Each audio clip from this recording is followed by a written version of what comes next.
Shillong Press Club, lani SPC, but Meghalaya Editors and Publishers Association, Mepa, kelapan remjori kejingkran Presiden ke Voice of the People Party VPP, uba Ardent mila besai moy, haka jingelang Paidbah Hanong Stone, West Khas Hills, haka kat santri ukalalengkot arjar arpsan. Haka kerwa baglapan mi lang, Presiden ke SPC uba Demaya Siang Shai, but Vice President ke Mepa, Rajiv Chaudhry, kelakan tok jori uba Ardent mila besai moy, halor ke jingkan no bola Punjab borami artli kila pathai khubor papau nam ha Meghalaya kata ka news channel jong T7 bat ka Bati CTV kila ongru bakane ke jingkran kam dei tang baka pensniu dur ya ka jing itu bat jing shisha ha kam pathai khubor re ka buru iginong tho khubor ha jing ir bat jing ma kum kinong tho khubor ka dei ka kamram jingi ban ai jing tep yu Paidbah ya ke jing shisha bat halor ki mat ki bakta ke imlang salang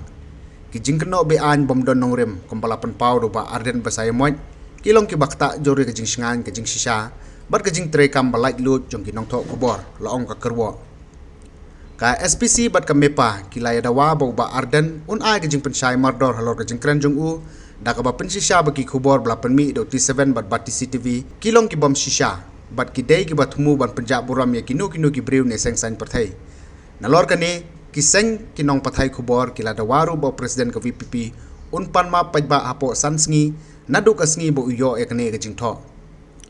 lada uteu nong elam ka VPP umla ban Panmab hapo ka tega por balabu ke SPC bat ka Mepa kinsa shem ke senjam ki bedon kam persha u bade ka seng jong u kila ong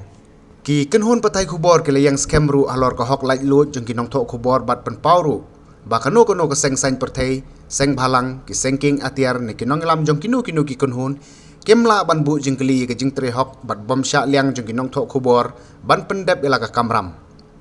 ka SPC bat ka Mepa kila kenturu yo ba Ardent mila besai moy ban shemkhia halor ka ne ka benta bat ban ai ke jubab kloi kat bala